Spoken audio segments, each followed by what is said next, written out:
He's a dad now. And now that he's become a dad, you're like seeing this other side of him where like everything about him is improving because he's no longer simply reliant on himself to improve. He's reliant on another person. He's becoming better for someone else.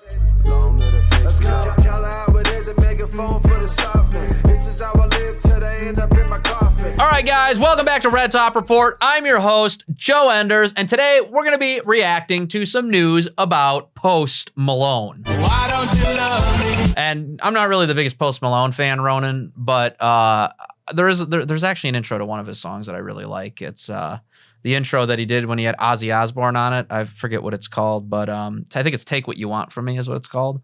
I really like the beginning of that song. But outside of that, yeah, we got some news going on in his life. He's kind of disappeared. Yeah, he's disappeared a little bit, and he's come back a little thinner. So here's what he has to say. Okay.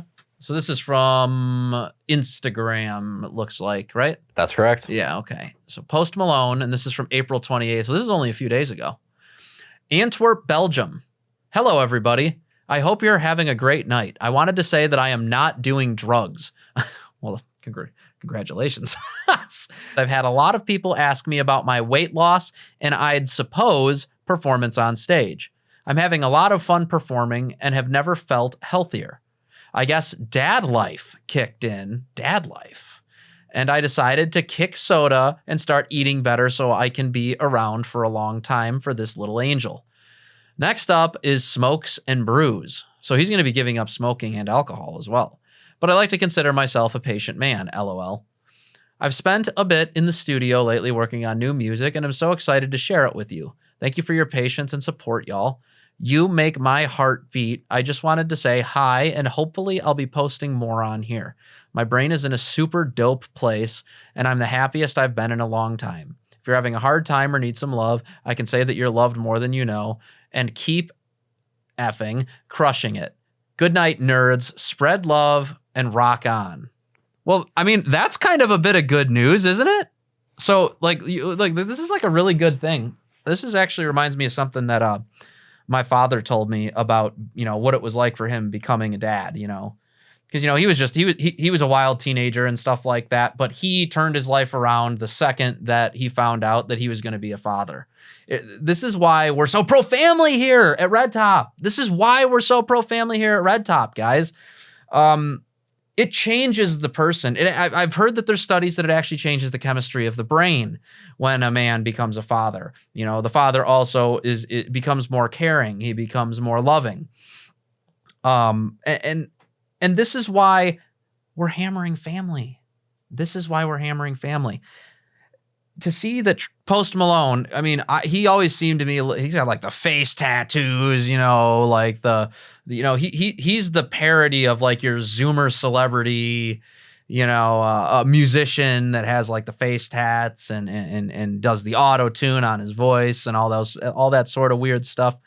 But he's a dad now. And now that he's become a dad, you're like seeing this other side of him where like everything about him is improving because he's no longer simply reliant on himself to approve or to improve. He's reliant on another person. He's becoming better for someone else. For whatever reason, when it comes to men, that's really what is the kick in the rear that makes them responsible. That's what's necessary, is that kick in the rear of like, I'm living for somebody else now. There's somebody else that I need to be willing to lay down my life for, that I need to be willing to die for. And men only become good men when they know how to trudge forward through the fire, through the flames, through the tribulations, and become the best that they can be for others. So, I mean, huge shout out to Post Malone. Congratulations. Kick the smoking and drinking if you think that's going to make you a better dad. Everything's okay in moderation, obviously. I mean, we're Catholic. We're not Puritans here. We like our beer. You can have a cigar, a pipe once in a while, all those sorts of things. No problems. But moderation is good. And to see all these sacrifices being made on behalf of his family and to see it embodying into like self-improvement like that, like way to go, Post Malone. Seriously. So what else we got? Pornographers should be imprisoned. And there's a few reasons for this. Firstly, I think the most straightforward argument you can make is just the heavy involvement of pornographers with the sex trafficking industry. And this is something you've talked about in the book that you've written. I would also say that the Catechism of the Catholic Church itself says that the production and distribution of pornography should be prevented by legal authorities. Okay, well, how do legal authorities prevent things? Legal authorities prevent things generally by issuing some set of legal consequences for those actions. And I don't think a fine is going to be enough to get someone who's making insane amounts of money to stop producing pornography, right? And people might say, well, this is such an extreme view. It's not. We talk about locking people in prison for having a bump stock, right? With firearm regulations, we're more than happy to throw people who haven't done anything violent in a cage. Dude, pornography does so much more destruction to our culture than rifles do. Are you kidding me? It's not even a question. Yeah. It's not even a question. It doesn't even approach the opportunity of becoming a question. It's so not a question. Pornography is entirely corrosive to culture and society. It destroys the most important and fundamental social building block, which is the relationship between men and women. That has to be protected at all costs. That's a really good clip. So just so you guys know, that's obviously our boy Matt Frad, Pints with Aquinas. We need you to share our last video, Matt Frad. No, I'm kidding. So yeah, he's talking to Seamus right now. He's the creator of Freedom Tunes, if you guys are unaware.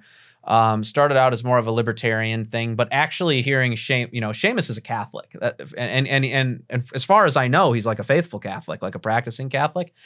The argument that he makes here is exceptional, but this goes back into the point I was making. It's kind of a nuanced critique. I totally agree with Seamus here, but I would add to what he's saying that here's why it needs to be criminal, because it's child abuse, specifically child sex abuse. What you're doing by purveying pornography is you are making marketable to the general population of this country grown adults to have sex through a screen. The only thing separating the two is a camera. Right to a person that is underage, specifically boys who they target and market their content towards in there. And this is one of the things that I really don't like. He said we need to execute the pornographers. Right, Ronan? I think he just said put them in jail. Yeah. We should put them in jail. It's definitely child sex abuse. Utah actually put in some legislation for age verification in pornography, and Pornhub was just like, okay, you can't look at Pornhub in Utah now, because they're like trying to protest it. Yeah, exactly. I mean, what they're doing is engaging in active marketing of pedophilia. So that's kind of the big problem that I have with the pornography issue. It targets young boys. It enslaves them to their passions and sin from an extremely young age. That's what I said in the last video. So what do you do with people that try to take away the innocence and harm little children? Well, if we listen to Jesus, he says, tie a millstone around their neck and cast them into the sea. Now, we can argue whether that's hyperbolic or not, but at the very least, there needs to be a serious punishment for engaging in such behaviors. If you're a Christian, you ought to believe that. And Seamus, like I said, absolutely right. And by the way, huge shout out to Seamus for calling out the pornography issue, because for as far back as I remember, I know that he was, more of like a libertarian leaning guy. It's really good to see that you're putting your Catholicism first. And we love you, Seamus. Like, it's great. It's really great to hear you talking about this. So what do we got next? Speaking of people who need to put Catholicism first. Uh-oh. It's not really a flex if at the end of your life you had a bunch of women under your belt, but you don't have a family that loves you and like an incredible wife that loves you and a bunch of grandkids. To be 80 years old, man, and to have a beautiful wife that I can still crack jokes with on the front porch, and a bunch of kids who really love us, and like to have 50 to 100 grandkids and great grandkids in your family, that's like the craziest flex ever. Oh yeah. So Chase, our boy Chase. Yeah, I'm in a couple group chats with him. I actually really like him, just on a personal level. I think he's a good dude. I think that he's not Catholic yet, guys. He's not Catholic yet. I have faith in his because he says a lot of Catholic things. I mean, he reminds me a lot of Deacon Calvin Robinson. you know, the way like that he brings up Christianity unapologetically and cares about the truth of the faith and is willing to go to war for the faith. I've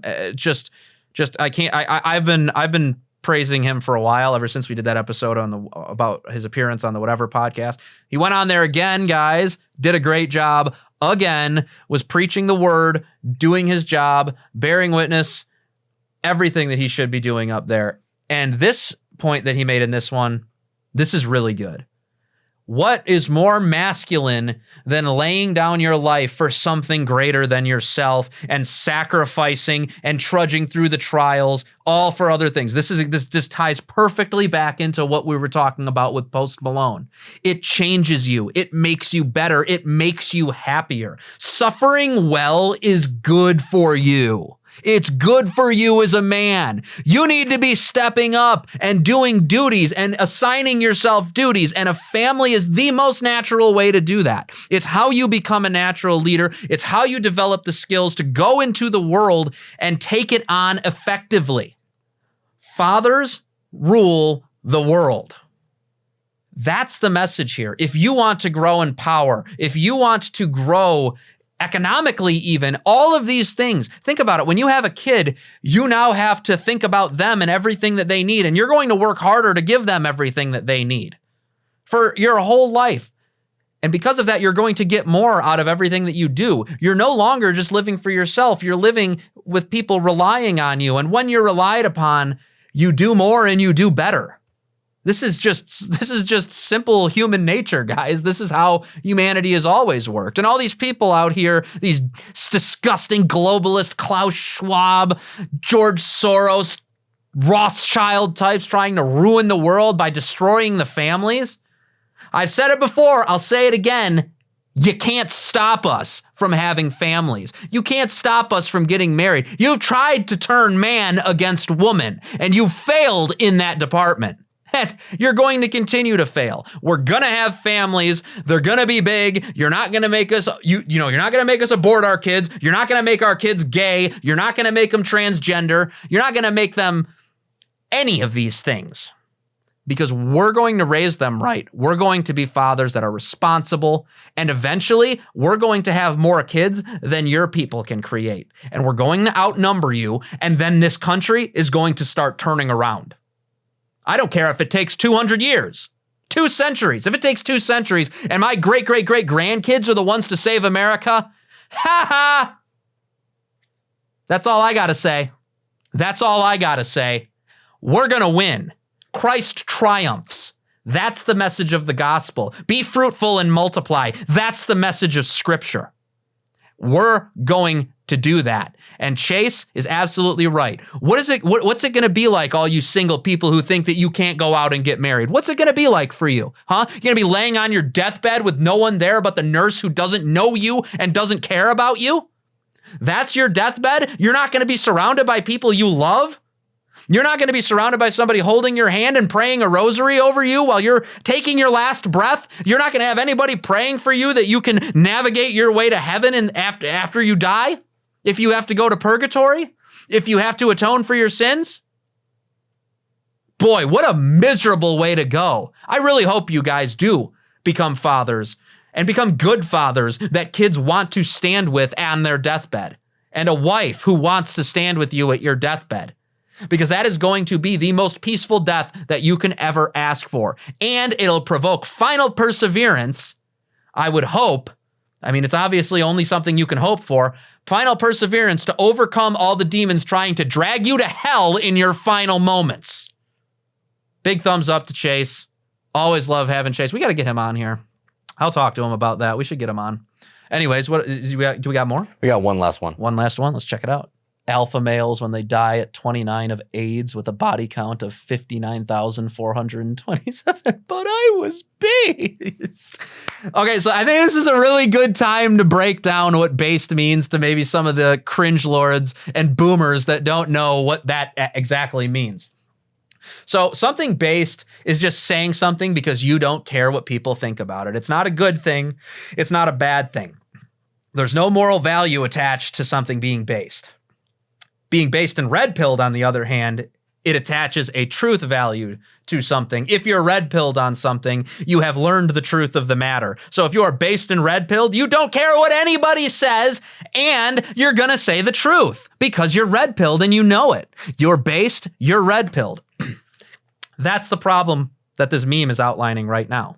All these guys out here, like these Andrew Tates that believe in like polygamy and adultery being okay in certain circumstances, and running pornography websites is thinking all those things are okay, which, by the way, not even Christian.